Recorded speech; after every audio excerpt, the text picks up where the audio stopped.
Good morning everyone. Sanjay public inter college की online classes में आप सभी का स्वागत है।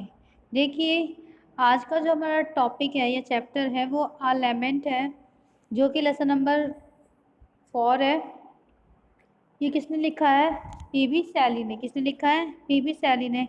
इस पोयम में क्या आपको जो पोएट टेस्ट है पीबी सैली, ये आपको ये बताना चाहती हैं कि अपने जीवन के दुखों का वर्णन क्या है इन्होंने बहुत अच्छे तरीके से, किसके माध्यम से? एक कविता के माध्यम से। देखिए, हम टेक्स्ट पढ़ते हैं।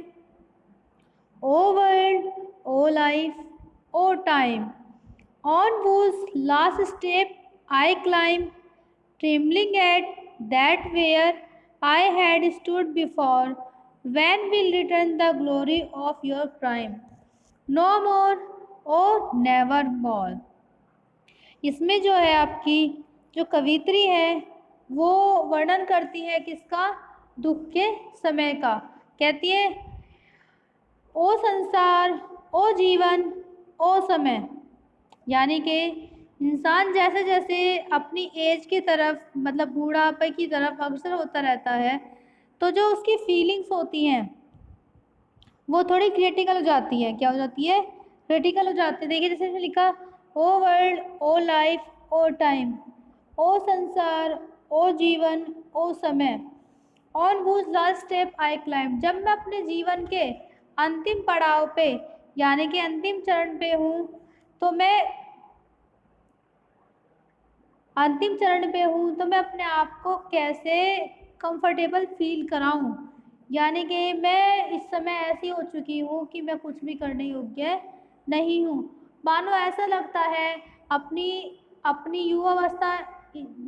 युवावस्था बिताने के बाद कि जो मैंने युवावस्था में एंजॉय किया, काम किया, वो शायद मेरे को कभी भी वापस नहीं मिलेगा। कि जहाँ पर मैं खड़ी थी युवावस्था में, जहाँ पर मैं खड़ी थी, जैसे मैं काम को अच्छे से कर लेती थी, किसी भी काम को, कि अब क्या है, वो जो मेरे ग्लोरी वाले टाइम है, ग्लोरी ऑफ योर टाइम, यानी कि जो युवावस्था थी, वो युवावस्था कभी भी लौट कर नहीं आएगी। क्यों? क्योंकि अगर आपकी कोई भी अवस्था होती है वो एक बार चली जाती है तो वो लौट कर नहीं आती। तो बीबी सैलिस में ये बताना चाहती हैं, यही बताती हैं आपको पोएम के माध्यम से कि वो जो संसार में उसने अपनी लाइफ स्पेंड की, समय स्पेंड किया और जीवन जिया, उसको जीने में जो उन्होंने आनंद प्राप्त किया, वो अब उनका आनंद प्राप्त नहीं हो पाएगा। क्यों? क्योंकि जो उनकी एज है वो कवर होती आ रही है, यानी कि वो बुढ़ापे की तरफ अग्रसर होती आ रही हैं। वो कहती हैं, When will return the glory of your prime? No more, oh never more। वो कहते हैं कि जो मेरा बीता हुआ समय है जवानी का, यानी कि युवावस्था का, वो कभी भी और कभी भी वापस नहीं आएगा। आगे देखिए,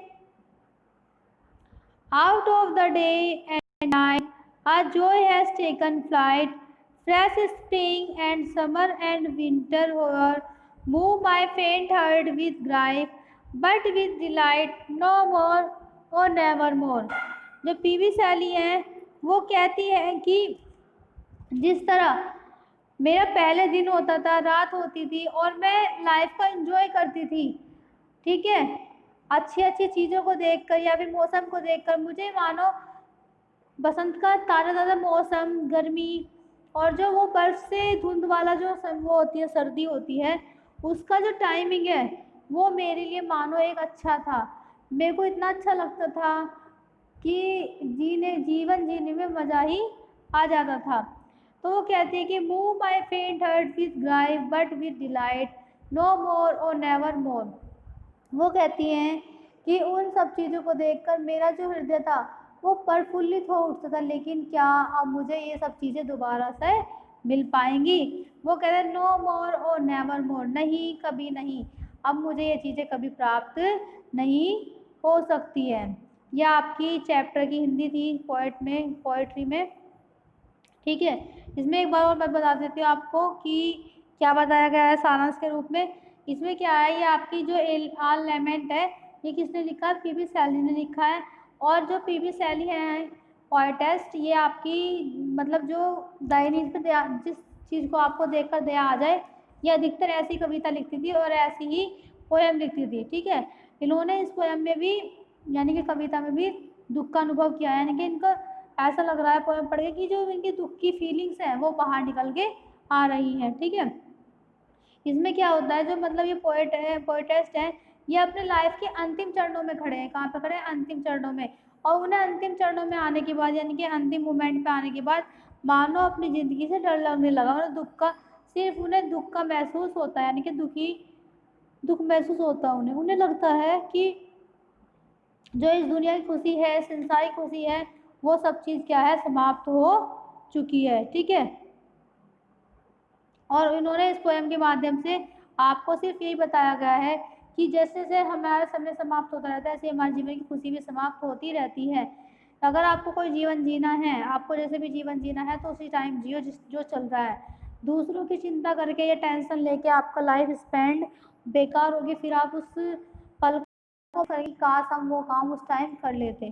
ठीक है, बस यही बताया आपको इस पोएम के माध्यम से। ठीक है, thank you for watching this video. और जो आप लोग सेंट्रल आइडिया याद करेंगे ना, तो वो अबाउट द पोएम को याद कर सकते हो। Thank you.